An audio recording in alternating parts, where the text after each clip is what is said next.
traders. அடுத்து நம்ம பார்க்க போற கான்செப்ட் பாத்தீங்கன்னா அட்வான்ஸ் பேட்டர்ன்ல wolf wave pattern 6th topic. wolf wave pattern எப்படி இருக்குன்னு பார்க்க போறோம்.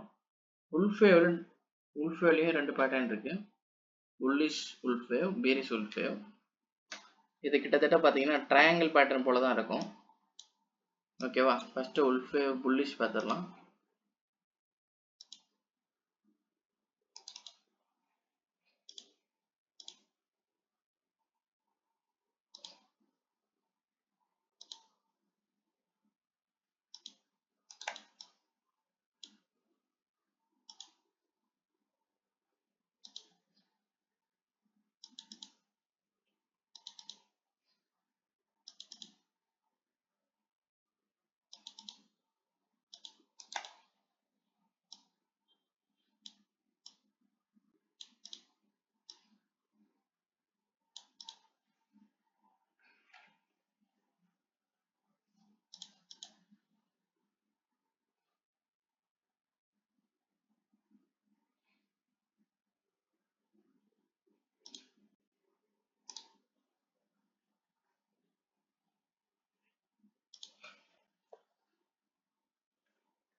ட்ரையாங்கிள் சிமெட்ரிக்கல் ட்ரையாங்கிள் போல தான் இதுவும் இருக்கும்.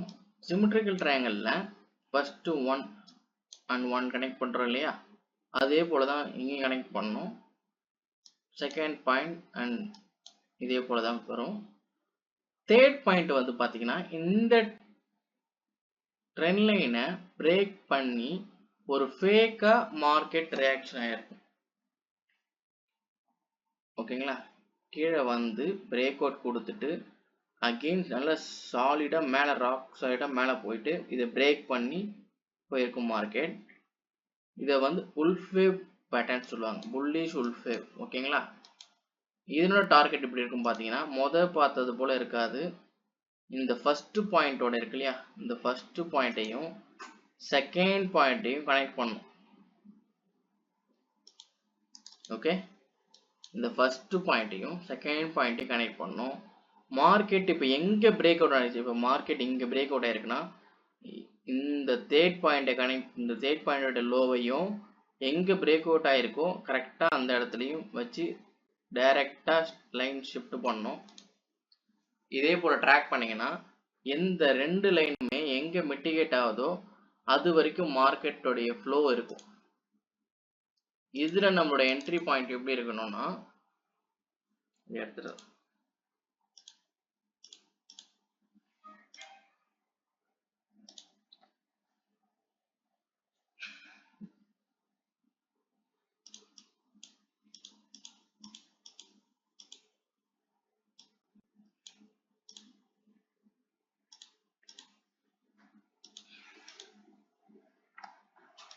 இதுல என்ட்ரி பாயிண்ட் எப்படி வச்சிருக்கணும்னா எங்க பிரேக் அவுட் நடக்குதோ அந்த இடத்துல தான் நம்மளோட என்ட்ரி இருக்கணும். எஸ்எல் வந்து அதே தேர்ட் பாயிண்ட் ஃபேக் அவுட் எங்க நடந்ததோ அது கீழே தான் இருக்கணும். டார்கெட் வந்து ரெண்டு லைனுமே எங்க மிட்டிகேட் ஆகுதோ அதுதான் நம்மளோட டார்கெட். இது bullish wolf wave பேட்டர்ன். இந்த இடம் வந்து ஃபேக் அவுட் இல்லைன்னா வச்சுக்கோங்க, இந்த இடத்துல கண்டிப்பா ஃபேக் அவுட் நடந்திருக்கணும். ஃபேக் அவுட் நடக்கலன்னா அது ட்ரையாங்கிள் பேட்டர்ன்லையும் கன்சிடர் பண்ண முடியாது, மற்ற எந்த பேட்டர்ன்லையும் வராது. இங்கே ஃபேக் அவுட் மார்க்கெட் இங்கே உடைச்சிட்டு மறுபடியும் மேலே நல்லா ஃபுல்லாக ரைஸ் ஆகிருக்கணும். இந்த இடத்துல வந்து fake out நடந்திருக்கணும்.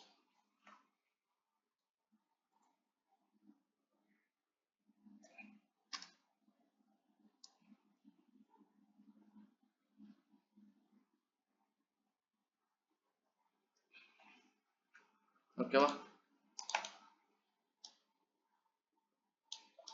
Fake break out, இங்கே என்ட்ரி, இங்கே நம்மளுக்கு டார்கெட் பாயிண்ட், இது நம்மளோட எஸ்எல் பாயிண்ட். தேர்ட் பாயிண்ட் வந்து ஃபேக் பிரேக் அவுட் கொடுத்துருக்கணும். ஓகேவா? அடுத்து பீரிஷ், இது அப்படியே ரிவர்ஸில் பார்க்கணும். அதே போல் சிமெட்ரிக்கல் ட்ரையாங்கிள் ஃபார்மாக இருக்கும்.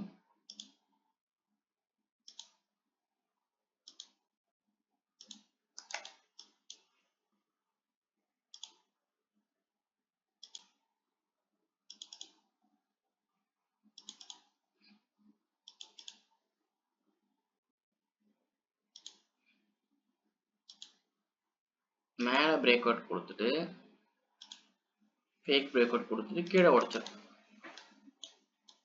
ஓகேவா? அதே ஃபர்ஸ்ட் பாயிண்ட்.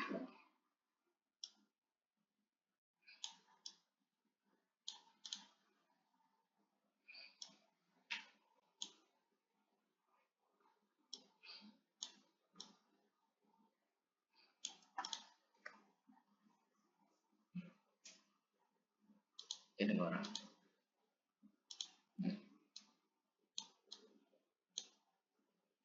இது போல இருக்கணும். ஓகேவா? தேர்ட் பாயிண்ட் வந்து ஃபேக் பிரேக் அவுட்டா இருக்கணும்.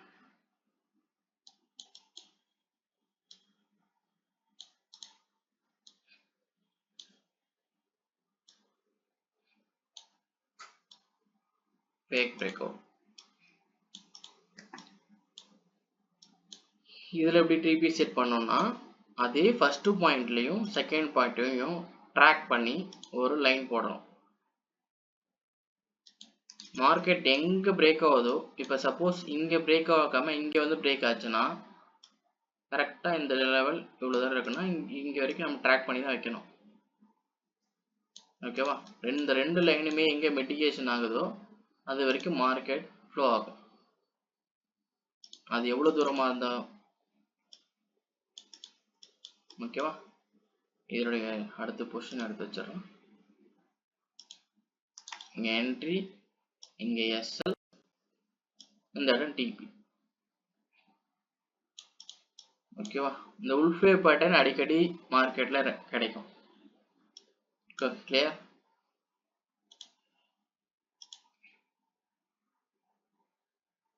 உல்ஃபே பொறுத்த வரைக்கும் ரெண்டு பாயிண்ட் தான் கீழே சிமெட்ரிக்கல்ல கனெக்ட் ஆயிருக்கணும். தேர்டு பாயிண்ட் கிளியரா எனக்கு பிரேக் அவுட் நடந்து அடிகேன் தேர்ட் பாயிண்ட் வந்து நல்லா சாலிடா உடைச்சிருக்கணும் மார்க்கெட்டை. இங்கே புல்லிஷுக்கும் அதே தான், பீரிஷுக்கும் அதே ஃபார்முலா தான். ஓகேவா? தேங்க்யூ.